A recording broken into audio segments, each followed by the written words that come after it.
knowing how to motivate yourself, because or else, as even if you have thick skin, even if you're working on your strength, you'll eventually just kind of go, why am I doing this? Okay. So the 4 rules of what motivate you, believe it or not, they're not all money related. In fact, only 25% of most of human motivation is money. So the first of the 4 M's is money / material things. There is a part in most humans, not all, that we have inherited from our great-great-great-grandparents right through our DNA that makes us have a certain level of materialism. Be very careful if you meet somebody that won't admit they're a little bit materialistic. I meet people like that. Oh, Ty, I'm just an entrepreneur because I care about legacy and I care about changing the world. BS. If you really did, then great. You'd be building your businesses, and all the profit you took, you'd be donating 100% of it or 99% of it, but those people don't. Because there's nothing wrong with having some motivation around the first M, which is money / material things. The second one is mating / love. Okay? People do a lot of stuff. In fact, Dr. David Buss, evolutionary psychologist, he tells me he thinks all motivation is around this thing. And but we won't go into that. Number 3 is movement / freedom. Okay? People are motivated by more freedom. They don't want to be tied down. They don't want to be told what to do. You see that even with little kids. You tell them what to do, and then they want to do the opposite. So that's deep in our psyche, in our DNA. The 4th thing is mastery / status. Some people just want to be known. You're the man. You're the woman. Like, they just like acknowledgement from others. Again, nothing wrong with any of these 4 as long as they stay in balance. So here's a quick test. I'll allow you to right now write down which of the 4 M's motivate you, because once you know what motivates you, just this happened to me recently. I know my M's. I know what motivates me. And we're working on a big project. And, now I'm focused on businesses I think that can make 9 to 10 figures revenue. So me and my business partner, Alex, we were working on around a $300 million deal. It ended up not going through, but we're trying to buy a $300 million company. We're putting all the pieces together, bringing in some private equity and hedge fund people to do it with us, and I'm not going through. And on the way, I'm a human, you start going, ugh, why am I even doing this? Why? It was a pain in the butt, and then it didn't work out. Well, I know my 4 M's, and I just started envisioning what motivates me. So what motivates me, by the way, is the 3rd M, is my strongest. Every one of us is some motivation with all 4, but my strongest is movement / freedom. And I just started thinking, well, Ty, the deal's over. It's time to travel. Travel to me. My grandma took me on a trip to Europe when I was 12. She's from Germany, and took me to England and Germany when I was 12. We also went to France for a second.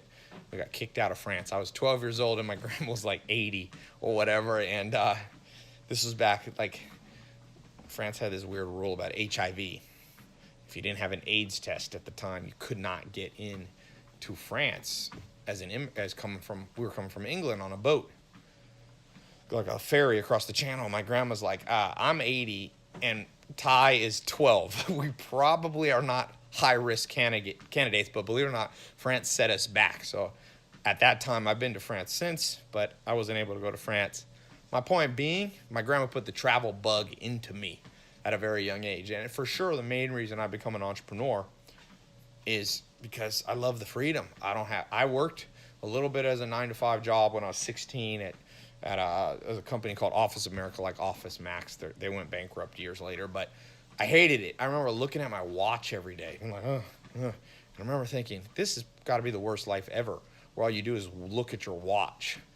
So my grandma had instilled this freedom thing at 12 by taking me traveling. By the time I was 16, I started to realize it, and then I got, for a second, I had a job where I had to wear a suit. Really hated that one. Had to set I'm the kind of person, if I got to set an alarm clock, I am not liking my life. So recently, when this deal didn't go through, this $300 million deal, I just was like, well, just more time to travel. See, and I pulled myself right out of that doldrum. And since we're not taught in school what motivates us, or we're made to feel guilty we often can't drive ourselves through the jungle to get the reward on the other side. Does that make sense? And I'll give you an example. Hugh Hefner, dead now, kind of controversial, you know, he started Playboy. But if you look at Hugh Hefner, okay, he died with, I think, net worth of 100, 200, 300 million dollars. Not the richest man ever, but I don't think his first motivator was money, material things. I think it was the second one, mating/romance, obviously, right? That was his thing. And it wasn't just women, by the way. He was a very social guy. He had his friends, and he would do parties, and he would have every Monday, all his friends would have game night and then movie night. So he was very, in that mating/romance, I would put even social, you know, not necessarily just dating and love. But that was his motivation. So he didn't care. To him, he felt like he won. Even though Jeff Bezos had more money, or Bill Gates, Hugh Hefner didn't care because he knew what motivated him. As far as I could tell, I got to meet him right before he died. His son, I met, apparently follows my social media, Cooper, and invited me to the last Midsummer Night's Dream party there. It was kind of cool. The most interesting man in the world was there. It was an interesting group of people, including the Dos Equis most interesting man in the world, which I thought was funny. But he knew what motivated him, and he didn't really care that society said that shouldn't motivate you, you know? So here's a little test we'll do, okay? To figure out which of the 4 M's is your strongest motivator. The strongest motivator. I actually, probably by the time you see this video, I have a quiz, a free quiz on my website. If you go to tylopez.com, there should be quiz, and you click it, and you can click the 4 M's quiz. I've been working on building it. There was a few bugs in it, but maybe by the time I release this, you can take that quiz. So I'll do a quick quiz for you right now. If you have the choice between being the richest person in the world, but you had to be celibate for the next 10 years, yes or no? You could be the richest man or woman on planet Earth ever, but you got to be celibate for the next 10 years, the next decade. No boyfriend, no girlfriend, no dating, no kissing, nada. Nothing, no physical contact. Okay? If you raise your hand, yep, I'll take the money and I'll date 10 years later, then I bet you one of your strongest motivators is the first one. If you go, no way in the world would I even do 5 years, then you're probably more motivated by mating, romance, love, social. Okay, so that's how you pick between the first 2 there. Let's take the last 2. You got movement freedom and mastery status. Okay, which would you rather have? You could either travel the world freely, no agenda, just have just enough money to do everything you want, but nobody knows who you are. Nobody. Your Instagram followers, you have like 1. No one really respects you. Nobody looks up to you. You go to speak at a conference, people are like, who's this person? No one cares.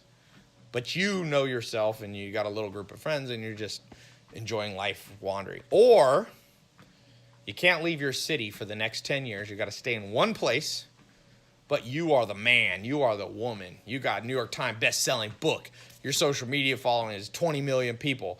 You know, you go places, and you go to a nightclub, and the doors open up for you, and it's like, oh, yes, sir. Yes, ma'am. Come on in. You're loved by people. You're acknowledged. You're encouraged. Which of those 2? But you can't travel at all. Or you can just travel and be a nobody. If you'd rather travel and be a nobody, then status is probably not that important to you. The 4th M's not that so important. You know? This is what I said. Logan Paul is very honest. He said, no, I like mastery status. I want to be known as a master. I want to be the biggest social media influencer and all that. And a lot of people don't like to admit that, but a lot of entrepreneurs, a lot of people in this modern world, that's their primary driver. They care about likes on Instagram. Believe it or not, people think that would be my big one because I have a big social media following. No, everything pretty much I do. The first M of money does not motivate me as much as people think. I know. My business partner, Alex, it's his only motivation pretty much. And the last one, if I could be a nobody but have all the freedom, I would take that without a doubt. So I would say mine is the second M and the third M, not the first and the fourth. Okay, that could be a whole nother topic, giving you introduction to this deep psychology of what will motivate you to actually get to the other side of the jungle to your first million.